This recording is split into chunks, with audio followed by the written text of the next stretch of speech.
With Juan Gonzalez. New figures from the Pentagon show the U.S. carried out 5 times as many aerial bombings in Iraq last year as it did in 2006. According to the Washington Post, U.S. forces dropped more than 1,400 bombs, an average of nearly 4 a day. The 2006 total was 229 bombs, an average of 4 per week. The UN estimates at least 200 civilians were killed in U.S. bombings from April till the end of the year. The figures come as the U.S. continues an extensive bombing campaign over Arab Jabur south of Baghdad.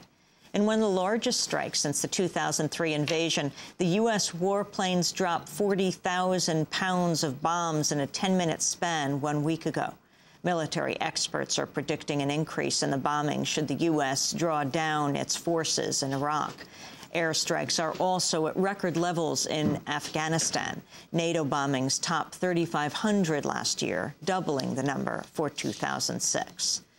The Justice Department is downplaying expectations of criminal prosecutions in last September's killing of 17 Iraqi civilians by the private military firm Blackwater worldwide.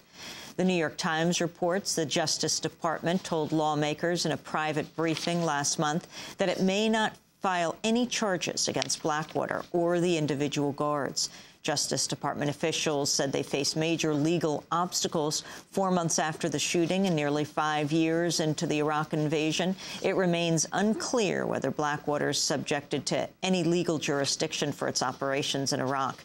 State Department investigators also granted Blackwater guards immunity in return for their testimony in the shooting's immediate aftermath.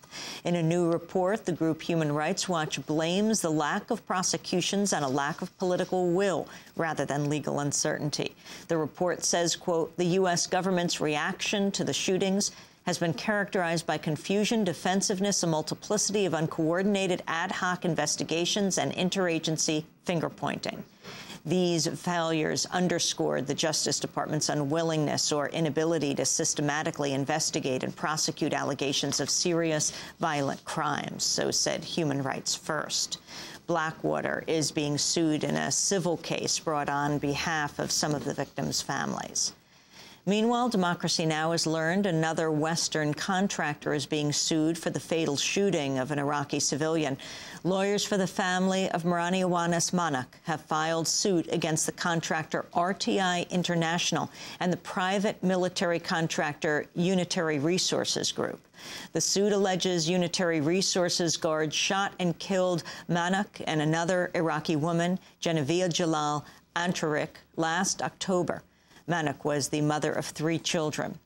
The suit calls the killings a senseless slaughter in a pattern of egregious misconduct. The North Carolina-based RTI was hired Unity Resources to provide security for its operations in Iraq. RTI has received hundreds of millions in U.S. government contracts for its Iraq work. In Israel and the occupied territories, Israel is continuing its latest assault on the Gaza Strip while Palestinian militants intensify rocket fire on Israeli towns. 3 Palestinian civilians, including a 13-year-old, were killed Wednesday when an Israeli missile hit their car. Israel called the attack an error and said it was targeting militants.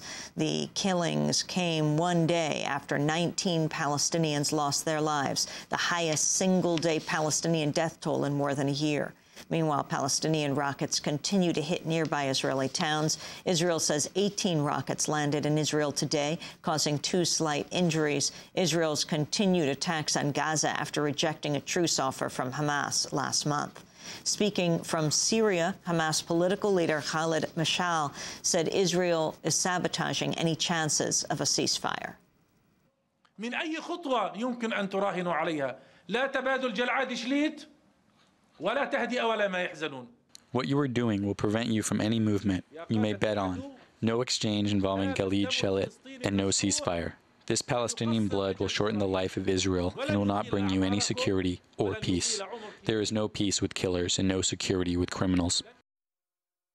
The Gaza attacks also come just days after President Bush visited the region to promote U.S.-backed talks. Earlier today, Palestinian Authority negotiator Saeb Erekat said negotiations with Israel are pointless so long as the assault on Gaza continues. Meanwhile, President Bush was in Egypt Wednesday to conclude his Middle East tour. Despite okaying the continued Israeli raids on Gaza and expanded settlements in the West Bank, Bush said the world should be encouraged at the prospects for peace because he's optimistic. When I say I'm coming back to stay engaged, I mean it. And when I say I'm optimistic we can get a deal done, I mean what I'm saying.